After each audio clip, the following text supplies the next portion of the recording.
Good morning. I'm Dr. Julene Samuels, and we are broadcasting this morning from my offices here in Norton Commons. We're happy to welcome you to the WHS 11 Great Day Live Monday Makeover segment. And today we're talking about one of my favorite topics in plastic surgery, and that is rhinoplasty.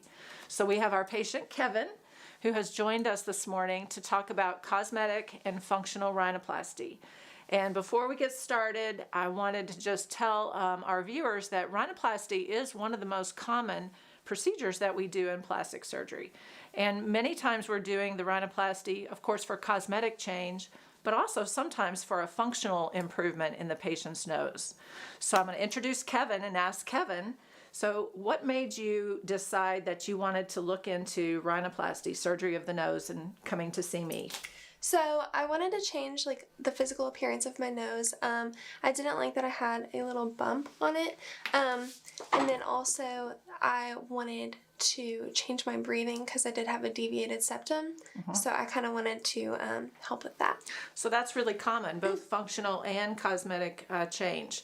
And obviously you can see from looking at Kevin's face, she has a very angular face, very pretty angular features, nice cheekbones.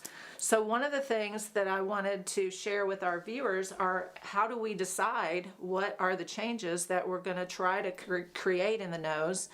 And one of the things that I do, and this goes back to my training in rhinoplasty in Dallas. I trained at University of Texas Southwestern, fortunately with some of the most premier founders of modern rhinoplasty. And one of the things we really recognize as important to make sure the result is very natural is that it is a good feature in the face. And we look at nasofacial analysis, how it fits into the upper face and the mid face and the lower face. And then we take into considerations things like the dorsum, the tip, the refinement of the tip, any deviations, and of course internal septal deviation. So tell me share with the viewers how you felt that you were prepared for the surgery and what were those important facts? I felt like I was really prepared. You definitely, with the computer imaging, that really helped because you kind of showed what changes were going to be made. That really put me at ease knowing what was going to be changed. And then I would say you all gave the packets and everything before, and I just kind of read over that.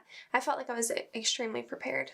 So with rhinoplasty, one of the things I like to ask my patients is, did we achieve the things that you were hoping we achieved? And what do you hear from others?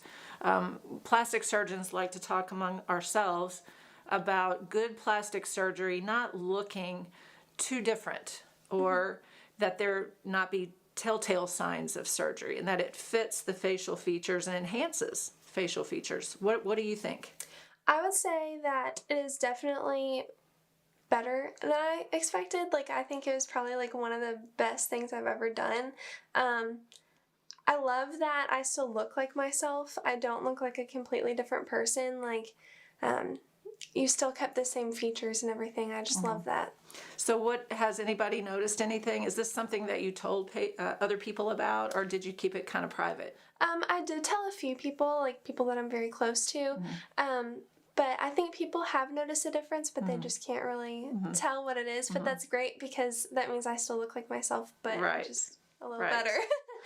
Well, Kevin actually is involved in fashion and beauty, so she has a really keen eye, and I think it's been a very graceful and pretty change, obviously, to a face that was almost perfect to begin with. But I feel like she has a story to tell that matches that of a lot of our patients. So thank you for sharing it with us, and we hope you continue to improve. And your surgery was only 2 months ago? Yes, I think About 2 months. So recovery's not bad. Oh, no, not at all. Okay, great. Thank you so much. Thank you. Well, thank you for joining us, and we hope you enjoyed our segment today.